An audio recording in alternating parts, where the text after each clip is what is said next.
बात करेंगे हम लोग क्वांटम संख्याओं की, क्वांटम नंबर्स। क्वांटम नंबर्स क्या होते हैं? तो देखिए मैं आपको बताऊं, कुछ ऐसी संख्याएं हैं जिनके द्वारा इलेक्ट्रॉनों की ऊर्जा अर्थात एनर्जी एवं उनकी पोजीशन स्थिति, इन दोनों चीजों का मेनली अध्ययन किया जाता है। उन संख्याओं को हम लोग बोलते हैं क्वांटम संख्याएं, क्वांटम नंबर्स। ये जो क्वांटम संख्याएं होती हैं मुख्यतः 4 प्रकार की होती हैं। पहली क्वांटम संख्या मुख्य क्वांटम संख्या, जैसे कि दी हुई है, जिसे इंग्लिश में बोलते हैं मेन क्वांटम नंबर्स। दूसरी क्वांटम संख्या दिगंतीय क्वांटम संख्या, जिसे इंग्लिश में बोलते हैं एजीमुथल क्वांटम नंबर्स। तीसरी क्वांटम संख्या चुंबकीय क्वांटम संख्या, जिसको इंग्लिश में बोलते हैं मैग्नेटिक क्वांटम नंबर्स। और चौथी क्वांटम संख्या चक्र क्वांटम संख्या, जिसे इंग्लिश में बोलते हैं स्पिन क्वांटम नंबर्स। हम आज क्वांटम संख्याओं के बारे में पढ़ेंगे और इनके न्यूमेरिकल्स भी लगाएंगे। तो सबसे पहले तो इन चारों का अध्ययन एक एक करके करते हैं। बात है पहली मुख्य क्वांटम संख्या। तो देखिए इलेक्ट्रॉन है जो, जैसे हम एक मेनली एग्जाम्पल लेते हैं, हम सबसे पहले भारत में हैं, भारत के अंदर आए तो उत्तर प्रदेश में है, उत्तर प्रदेश के अंदर आए तो हमीरपुर में है, हमीरपुर के अंदर आए तो अभी मैं राट पे हूँ। ठीक ऐसे इलेक्ट्रॉन जो होता है सबसे पहले क्या होता है? कोश में, KLMN। तो जो कोश होते हैं उनके अंदर उपकोश होते हैं, उपकोश के अंदर ऑर्बिटल्स अर्थात कक्षक होते हैं, और उन कक्षकों के अंदर इलेक्ट्रॉन क्लॉकवाइज अथवा एंटी क्लॉकवाइज स्थिति में रहता है। तो इसी को हम डिफाइन करते हैं क्वांटम नंबर से, क्योंकि मैंने बताया क्वांटम संख्याएं वे संख्याएं हैं जिनके द्वारा इलेक्ट्रॉनों की ऊर्जा और साथ में स्थिति का अध्ययन किया जाता है। तो चलिए पहली क्वांटम संख्या के बारे में बात करें, जिसका नाम है मुख्य क्वांटम संख्या, जिसे इंग्लिश में बोलते हैं मेन क्वांटम नंबर्स। हम बात करते हैं इसके खोजकर्ता की। तो इसके खोजकर्ता है बोहर, वैज्ञानिक बोहर ने मुख्य क्वांटम संख्या की खोज की थी। मुख्य क्वांटम संख्या को प्रदर्शित करने के लिए हम स्मॉल n का डिनोट किया जाता है, स्मॉल n से मुख्य क्वांटम संख्या को प्रदर्शित करते हैं। अब बात करें मुख्य क्वांटम संख्या का यूज क्या है, तो जैसे मैंने भी बताया था आपको, तो इलेक्ट्रॉन सबसे पहले तो मेनली अगर बड़े रूप में देखें तो किसमें है? कोशों में। तो मुख्य क्वांटम संख्या के द्वारा इलेक्ट्रॉनों की स्थिति का अध्ययन करेंगे, पर किस रूप में? कोशों के रूप में, KLMN। ठीक, तो इसे बोलते हैं मुख्य क्वांटम संख्या। सेकेंड नंबर पे आती है दिगंतीय क्वांटम संख्या, जिसे आप एजीमुथल क्वांटम नंबर बोलते हो। इसकी खोज की थी वैज्ञानिक सोमरफील्ड ने, और इसे स्मॉल l से प्रदर्शित किया जाता है, ये आपको याद रखना है। इसके बाद एक लाइन देखिए लिखी हुई है l बराबर n-1। इसका मतलब क्या है? इसका मतलब ये है कि n का मान अगर 4 है तो l का अधिकतम मान कितना हो सकता है? 3। अब ये l या n के मान कैसे है, ये भी न्यूमेरिकल्स आएंगे तो आपको डिफाइन करेंगे हम। अब बात करते हैं, सोमरफील्ड ने तो खोज की थी, स्मॉल l से प्रदर्शित करते हैं, l का मैक्सिमम मान n-1 अर्थात मुख्य क्वांटम संख्या से एक क्या रहेगा? हमेशा कम रहेगा। फिर अगला पॉइंट, जैसे मुख्य क्वांटम संख्या के द्वारा कोशों का पता करते हैं, तो कोशों के अंतर्गत KLMN के अंतर्गत आते हैं उपकोश SPDF। तो देखो एक लाइन लिखी हुई है, यदि 0 आए वैल्यू तो उपकोश जो होगा वो कौन होगा? S। यदि L की वैल्यू 1 आए तो उपकोश क्या होगा? P। यदि L की वैल्यू 2 आए तो उपकोश क्या होगा? D। और यदि L की वैल्यू 3 आए तो उपकोश क्या होगा? F। इस प्रकार से मुख्य क्वांटम संख्या और दिगंतीय हुई। तीसरे नंबर पे आते हैं हम लोग चुंबकीय क्वांटम संख्या, जिसे इंग्लिश में क्या बोलते हैं?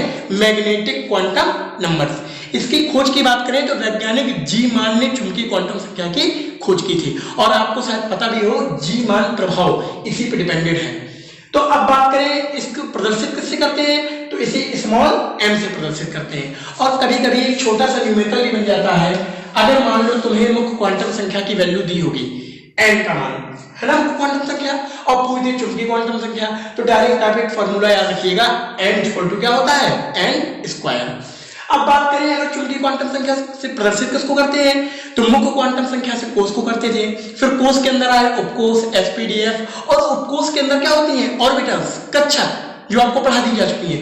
तो उन कक्षकों को अर्थात कक्षकों के अभिविन्यासों को, अभिविन्यास से मतलब क्या है? याद होगा आपको कि हमने आपको बताया था कि p ऑर्बिटल 3 प्रकार की होती है, px, pz और py। तो px है कि pz है कि py है, ये प्रत्येक एक ऑर्बिटल का क्या अभिविन्यास आएगा समझ में। तो इसको जो प्रदर्शित करता है वो कौन करता है? चुंबकीय क्वांटम संख्या। अब जब हम सवाल लगाएंगे तो चुंबकीय क्वांटम संख्या को कैसे निकालेंगे, तो उसके लिए अपन को याद रखना है कि m की वैल्यू -l से लेके +l होती है, और वो भी 0 सहित। हल्का सा मतलब बताता हूं इसका, जैसे मान लो l की वैल्यू आ गई 2, तो m के मान जब हम सवालों में लगाएंगे तो क्या लिखेंगे? -2 से लेके +2। अर्थात -2 -1 जीरो सहित है, तो 0 1 और 2, ये मतलब है इसका। ठीक, अब बात करें हम, तो ये तो हो गया आपका चुंबकीय क्वांटम संख्या। लास्ट आया चक्रण क्वांटम संख्या, स्पिन क्वांटम नंबर्स। तो स्पिन क्वांटम नंबर्स है, इसकी जो खोज की थी तो वैज्ञानिक अलग गैर नामक वैज्ञानिक ने की थी, और इसे प्रदर्शित करते हैं स्मॉल एस से। ये क्या पता लगाता है, ये देखिए कोई ऑर्बिटल है, मान लीजिए एक ऑर्बिटल वाला है तो पक्का एस ऑर्बिटल होगी, उसमें 2 इलेक्ट्रॉन है, एक सीधा इलेक्ट्रॉन एक उल्टा इलेक्ट्रॉन। सीधे इलेक्ट्रॉन को हम लोग क्लॉकवाइज और उल्टे इलेक्ट्रॉन को हम लोग एंटी क्लॉकवाइज के रूप में जानते हैं। तो याद रखिएगा चक्रण क्वांटम संख्या, इसके आधार पर जो सीधा क्लॉक इलेक्ट्रॉन है अर्थात क्लॉकवाइज है, उसके लिए हम स्मॉल एस की वैल्यू हमेशा +½ रखेंगे, और जो उल्टा इलेक्ट्रॉन है एंटी क्लॉकवाइज, उसके लिए एस की वैल्यू हमेशा -½ रखेंगे। अब हम आपको क्वांटम संख्याओं के बारे में बता दिए। अब हमने आपसे बताया था कि हमें आज इसके न्यूमेरिकल्स भी बताएंगे। तो देखिए क्वेश्चन लिखा हुआ है, निम्न कक्षकों के ये कक्षक दिए हुए हैं जिनमें ये क्या है, इलेक्ट्रॉन्स है। ठीक, तो इन कक्षकों की 4 क्वांटम संख्याओं के मान बताएं। 4 कौन-कौन होती हैं, याद रखिए। पहले तो n l m s। n क्या थी, मुख्य क्वांटम संख्या, l दिगंशी, m चुंबकीय और s चक्रण। चलिए स्टार्ट करते हैं n से। तो देखिए हम आपको n निकालना सिखाएं। सबसे पहले याद रखिएगा कोई भी कक्षक दिया है उसमें जो ये आवर्त की संख्या दी हुई है इसे बोलते हैं मुख्य क्वांटम संख्या। तो n की वैल्यू क्या आ जाएगी, इसके लिए 2 आ जाएगी, 2 आ गई। ठीक, अब बात करें l की वैल्यू, तो हमने आपको एक रूल पढ़ाया है, हम यहां लिखी भी दे रहे हैं चाहो तो। ये देखिए कि l का मान 0 हो तो s होगा, 1 होगा तो t, 2 होगा तो d और 3 होगा तो f। तो देखिए l p है यहाँ पे ऑफ कोर्स, तो p के लिए l की वैल्यू क्या होनी चाहिए, 1। तो 1 आपने n का मान कैसे निकाला, जो आवर्त संख्या दी हुई थी, उसके बाद देखा p है तो p जो होगा हमें l की वैल्यू निकालनी है, तो l की वैल्यू p के लिए कितनी हो जाएगी, 1। ठीक, तीसरा पॉइंट, तीसरी क्वांटम संख्या कौन सी है, m। m आपने सीखा है -l से लेके +l, तो ये हो जाएगा -1 से लेके 0 सहित 1। ठीक है, लेकिन इनमें से अभी एक निश्चित वैल्यू अपन को निकालनी है, तो निश्चित वैल्यू भी 3 वैल्यू है, इनमें से कोई सटीक मान निकालना है। कैसे निकालेंगे, p ऑर्बिटल है, p में से कितनी ऑर्बिटल होती है ऑफकोर्स में, 3 ऑर्बिटल। 3 ऑर्बिटल के इलेक्ट्रॉन कितने हैं, 6, 1 2 3 4 5 6, भर दीजिएगा ऐसे इलेक्ट्रॉन। इसके बाद ये देखिएगा ये आपके पास 3 मान है, आपको मैंने बताया था ये जो m होता है वो कक्षकों के अभिविन्यास का पता लगाता है, तो इन तीनों की वैल्यू यहां रख दीजिए, -1 0 और 1। अब बताइए किस इलेक्ट्रॉन के लिए आप क्वांटम संख्या निकाल रहे हैं, 6वें इलेक्ट्रॉन के लिए, क्योंकि लास्ट इलेक्ट्रॉन तो यही है। तो 6वां इलेक्ट्रॉन बताइए कहां पे है, 1 में, तो जो m की मेन वैल्यू आ गई वो कितनी आ जाएगी, 1। आगे का समझे, अभी और एग्जांपल्स में बताएंगे तो और क्लियर होगी।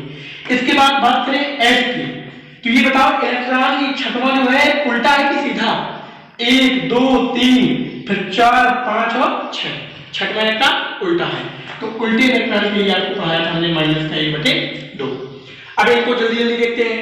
तो n की वैल्यू क्या हो जाएगी, जो आवर्त संख्या है 3, l की वैल्यू क्या हो जाएगी, d के लिए कितना है 2, फिर n की वैल्यू -l से +l, तो -2 -1 0 1 2, फिर d कोस है, तो d कोस में कितनी ऑर्बिटल होती है, 5, तो आपने 5 ऑर्बिटल बना ली, और इलेक्ट्रॉन कितने बने हैं, 7, तो 1 2 3 4 5 6 और 7 इलेक्ट्रॉन बन दिए।